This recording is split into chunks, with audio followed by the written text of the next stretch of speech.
The magical school is one of the more common subgenres of fantasy, from things like Harry Potter and Percy Jackson, to more recently Little Witch Academia and the Owl House. As an idea, it is a really well-worn path, even more so if you include superhero academies like Dr. Xavier's or Sky High. That's not to say that it shouldn't be attempted, far from it. It's well-worn for a reason. There's a lot of fun that you can have with the idea, and it's an incredibly easy one to relate to. Almost everyone has had some kind of school experience, and almost everyone who has had that experience has wished it was a little bit more exciting. All it means is that you just need to expend a little bit of extra effort to stand out among your peers. High Guardian Spice's strategy of doing so is quite interesting. It stands out by being unbelievably bad and nonsensical. Spoiler alert, High Guardian Spice does not get better as it goes. Quite the contrary, actually. I will say that Episode 2 is far less boring than Episode 1, but the technical flaws are far more pronounced. The main point of this episode is introducing us to High Guardian Academy, which, let's get the bare basics out of the way. The Academy does literally nothing to distinguish itself.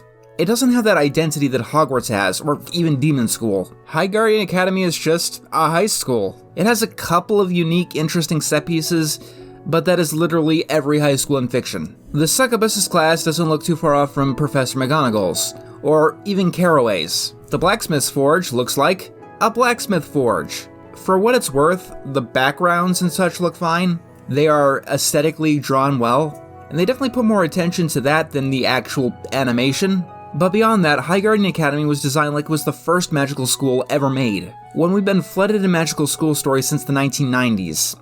But what is a school if not for its staff? My name is Moss Phlox. I'm here. Going to call some of your names now. You wanna try that again? Can we get a take two? You know, this time with some enthusiasm? Like you actually want to be in this show? I'm sorry, but half of these teachers are so boring that most people will be hard-pressed to remember their names. The Succubus, for example. She's the ethics teacher, which is an interesting choice at least, but they do nothing with it. She does nothing at all, for the entire show. And every other teacher that we come across falls into the soft-spoken category. Like, the only difference between Caraway and the blacksmith is their levels of shyness. Granted, Caraway does become more interesting later, for reasons that we'll get into, but as for right now, he's just a guy. The blacksmith is just a guy. The Succubus is just a woman. The one exception to this is the potions teacher. And could you guess of all of the teachers which one they made the careless asshole? That's right! Snipe, Snipe, Severus Snape. I mean the potions instructor. The headmasters actually do stand out, but this is because they have this annoying as hell gimmick. Like the Fates from Hercules, they finish each other's sentences. Sometimes. It's a gag that they halfway commit to. They also have 3 very different temperaments and don't actually carry the same sentiment. So instead of all being on the same page, they often end up hijacking what someone else is trying to say. It also doesn't work because only one of the 3 actually has a real personality. Guardianship is something special. But what is it exactly? If you knew, you wouldn't be here. Getting into the actual plot, all 4 of the main characters get almost entirely different schedules. This is a structural mistake. Beyond the fact that it makes Rosemary and Sage very, very sad, it means that our main characters will be completely separated from most of the series. It's an obstacle for each of them working together or forming connections, unless the show can keep making up excuses for them to keep getting out of class and meeting together. Which would have been pointless, because you could have just said that they took all of the same classes. To be fair, the girls do have one class together, but that is really cold comfort here. There's only so much they can do with 1 hour in the day. It doesn't affect things too much in this episode, but it's a small decision that is a growing poison. In the next episode, for example, we're gonna have to take a break from Rosemary learning about her mother to watch Parsley bang shit with a hammer. Also, I say this about a lot in High Guardian Spice, because a lot of it mystifies me, but how they divide the schedules mystifies me. It makes sense that we're in different classes since we're on different tracks. And Rosemary, you're on the warrior track, like me.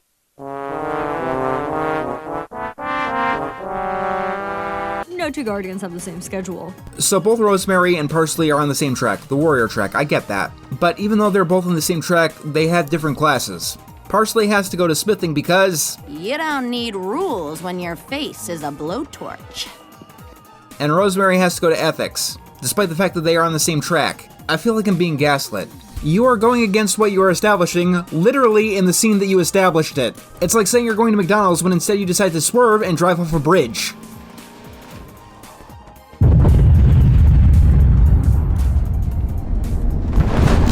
I swear, every single time I edit a review of this show, I'm going to find more problems that make its decisions even more confusing and stupid. So this time, I caught that Sage here says that she also has ethics class. just on a different day. This means that the teacher is presumably going to be teaching the exact same class to a different set of students, for no reason. Presumably, multiple times. And this is just such a stupid decision. There's a reason that schedules aren't individualized to this extent in any other school, real or fictional, because it's a logistical nightmare. The idea of things like grades and schedules is to keep the students at a relative level of competence to each other, which you can't do when everyone has their own schedule. Not to mention, it's a logic puzzle in and of itself, giving each individual student their own individual schedule. By any stretch of the imagination, this makes no sense. And as we've already established, it proves detrimental to the actual story. There is no reason to do it like this. This episode has the exact same problems as the first one, where I could pull out any minute part of the episode, and I could probably spend an hour dissecting just that part. Sage is here to master magic. So cool, Sage. You're gonna break some hearts. What do you think that phrase means? Breaking hearts. Because I can guarantee that you do not know what that phrase "going to break some hearts" means, unless you explain to me very carefully how Sage taking magic lessons is going to translate to her being unavailable for romantic partners. And time's on both tracks since she's got that Fairy Woods background, so... What the fuck does that mean? I have been trying to avoid saying that this is someone's first Dungeons & Dragons campaign put to animation, but that's the only time I've ever heard of someone getting some kind of ability because they have a specific background, because it literally does not make sense in any other context. Am I allowed to take different kinds of classes because I grew up in the mountains and I have a mountains background? This Fairy Woods bullshit is one of the most baffling lore drops that I've ever heard, because it makes anti-sense. Things that make sense corrupt and implode when they go anywhere near Fairy Woods' background. Take a look at the first scene of the episode again. It's bigger than Hackberry Trout's head. The largest head in Pebble. I don't know who or what that is. I would know if you decided to spend any time in Pebble whatsoever instead of train rides, but you opted not to do that for reasons that I am incapable of understanding. So instead, this becomes an inside reference that the audience cannot comprehend, which creates a distance between your characters and your audience, which is the opposite of what you're trying to do. There's a reason that the Lord of the Rings spent a good chunk of time in the Shire before the quest, despite it already being quite a long work of fiction. I often don't talk about quote-unquote cinematography in animation, because when you control each and every frame, it's something that's very hard to bungle. But this scene here aims the camera at the hallway for like half a second, and then pans up to the point of interest. Like there's actually a cameraman who turned on the camera 5 seconds too soon. Why is this shot here? Yeah, it's another small thing, but I am obsessed with this particular small thing because there is literally no reason to do this. As in, it makes the shot harder to animate, it's more expensive, it takes more time, and ends up making the product worse. One of the excuses that the show constantly gets to give it flack is that it had a low budget, lower than most animated products. And yet, here they are, wasting money on things like this. Seriously, why didn't you just cut to the top of the balcony? What about orientation? No orientation, only disorientation. Here's what disorientation at a magic school is like. The characters go to classes and start to get adjusted to their new lives at school. It's exactly like orientation at a regular school. You are not as clever as you think you are. Guardianship is something special. But what is it exactly? If you knew, you wouldn't be here. I reiterate, every line of dialogue in this is terrible. What is being a doctor? If you knew, you wouldn't be at the school. For doctors. Rosemary's mother was a fucking guardian. We want each of you to write your own version Of the guardian vows. Which will be wrong. I'm going to make you recite vows that you have never heard of before. And because if you knew what you were doing at the school, you wouldn't be at the school, you will absolutely get them wrong. But that's okay. That's the point of the assignment. This show's brand of logic is entirely unique to it, and it continues to baffle me more with every single scene that passes. So each of the girls goes on to their own separate classes. We'll start with Parsley. She has blacksmithing. The depths of your creativity astound me. Parsley is a dwarf. What can we do to make the dwarf interesting? I know. We'll have her live in a forge, with parents who are blacksmiths, and we'll have her learning blacksmithing at school. How this is actually ever supposed to save her life out in the field, we'll never explain. That is one of the things that actually seriously does bother me about this show. In theory, High Guardian Spice is all about breaking stereotypes. In theory. It's a fantasy show with 4 badass female characters going on quests and saving the day. But in the end, you make the dwarf a blacksmith and you give the elf a bow. The most stereotypical things you can have them do. And as a result, it makes these two, Parsley especially, so generic and boring. If you must have the dwarf be a blacksmith, there are ways to do this correctly. Later on, we see that she has conflicts with her parents that never amount to much. her taking the class could be due to familial expectations. Or alternatively, you could have Parsley take the class because she expected it to be an easy A, knowing that she was super capable of doing it. The issue here is that when you do that, you need to actually try, and it would require giving Parsley motivation, and the show doesn't seem particularly interested in doing either of those things. It's better than what Time gets in the episode, though. She stares at a cat for a while, and that is all we learn about Time. I get that stoic characters can be hard to work with. They don't have the same options that other archetypes do, but you can try a little bit harder, you know? I don't know, build into that Fairy Woods bullshit. Make it make sense. Give her some cultural differences to everyone else. Or give her a sense of humor. Oh wait, no, you can't do that. Fantasy elves are stoic and never show any emotions, and despite the fact that that is literally the opposite of true, we need to stick 100% to the player's handbook or Gary Gygax will come back from the grave and eat our sandwiches. I keep telling you, Jerry, we're not doing any of your fucking homebrew. We play the game as it was written. This means that elves are boring and we're gonna keep them that way, just as Gygax intended. Considering what they did try to put thought into, though, maybe it's best that they didn't try. Let's talk about that ethics class. The lesson is about, what was that again? Today, we'll discuss destiny and autonomy. What is inevitable and what is unintended. Okay, but Professor, what the fuck does destiny have to do with ethics? My favorite philosopher posited that the absence or presence of fear determines both love and hate. Alright, Teach, you're gonna need to explain that one to me. Hate, I get how fear affects hate, but how does the presence or absence of fear determine love? Once again, you're not as clever as you think you are. You can't just throw up Pinterest board nonsense and call it poignant. It doesn't work. But, lesson 1, we must not let the mere presence of weapons determine our actions. So if a guy comes into the store with a rocket launcher, I should react exactly the same way as if he didn't? Good to know, Teach. I get the logic, but like, if someone has a weapon, you should at least adjust your behavior and actions to be aware of said weapon. Rosemary, do you have any thoughts? Speaking of ethics, the potions teacher flat out tries to kill the students. Have some tea.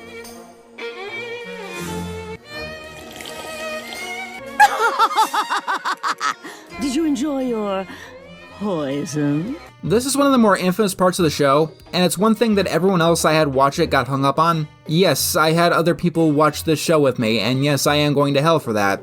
But this scene is definitely a good one to dissect. It does a lot wrong. So, the first time that I watched this, I thought that this was just a joke to freak out the students. That's typical fantasy school stuff. Trelawney does the same thing. And the episode kind of hints that it's a joke. The students start shapeshifting, which points to it just being a panic. But Amaryllis really can't breathe.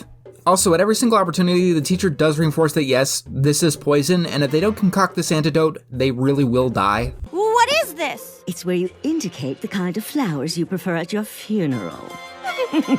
I do think the scene is intended to be comedy, you know, between the shapeshifting and wacky background music, but because the audience is never let in on the quote-unquote joke, and it's never revealed that this was all actually a ruse, it's tonally backwards. We have this teacher maniacally laughing and taking almost glee that these kids are about to die from something we are never told isn't actually real.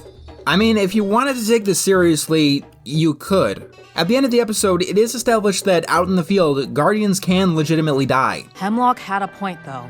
Being a guardian can kill you. They just say that stuff about death to scare people. Sage, you want to speak up? You were the one who was nearly poisoned to death. The one line of dialogue Time gets in the episode, and it's not even her line. This potion scene would be the perfect way to establish a darker tone, if you did want to go grimdark. Get the students, and by extension the audience, used to the idea that death is a very real possibility. I'm not saying that you need to have anyone actually die, just the shock is enough. Considering these characters, I wouldn't actually mind if they went full on Danganronpa. Just have the teacher say, as guardians, your life is on the line every single day. The next person who tries to poison you will not have the courtesy to tell you about it. And ironically, if you did that, she'd come across as less of a fucking maniac. But no, it treats what can only be assumed as legitimate poisoning with chaotic whimsy like the Cornish pixies got out of their cages and are throwing books everywhere. It's half-baked, half-written, and never mentioned again, which doesn't help the moment. The last class we're talking about is the Everything Hours, and oh boy do I have some things to say about this. This is the stupidest fucking concept that I've ever heard. So each of the students has a week to pick one skill that they'll dedicate themselves to for an hour a day. What skill? That is your choice. Unique weapons, martial arts, drawing. Yes, making pretty pictures will certainly help their future in fighting dragons and risking their lives. This is why bards had such a bad reputation for so long. You could pick locks, you could break rocks. No, I'm gonna strum a lute, that'll save the day. No, it won't. While we do see some combat skills, it's interspersed with said loot and dance. For full disclosure, I will say that maybe I'm wrong about what a guardian is, but I have to believe that the bare basic point is that this school teaches kids to not die. And I'm sorry, strumming a lute I don't think is going to help with that goal in any conceivable way. Maybe if you establish that there was some bardic magic in this world, but that is something that we never see. Even putting that aside, from what I can tell, the everything hours let the students pick, well, anything. Which, the only logical way that could work is for all the students to be self-teaching. Which, might end up making their education a little bit subpar in the end. Also, this is just a nitpick, but if you're really doing one specific thing all the time forever, it's not really everything hour, is it? Let's just talk about that vow so we can end this. So the Guardian vow is exactly as stupid as you've imagined. Let's break it down. If you can hear everything over this wonderful animation. I swear by the power of the wind, trees, sea, and stone. Got it, everyone? That's the 4 elements in High Guardian Spice. Wind, earth, water, and tree. I'm the Lorax. I speak for the trees.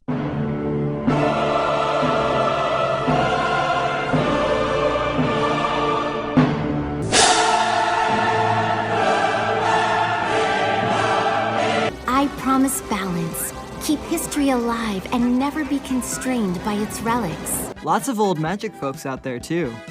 You'll mostly practice new magic in your time here. I vow to stay curious and engaged, to look at the world with a questioning eye. I shall use my agility to protect what is precious. Did you enjoy your poisons? I honor my name, my family, and my one true self, my multitudes. So you honor your one true self, which you call your multitudes. This is now a PSA. Please donate to the shelter for battered and abused dictionaries. This suffering can go on no longer. Blah, blah, yes, fight with swords, find your strengths. Too bad one of your strengths isn't writing. Took the words right out of my mouth.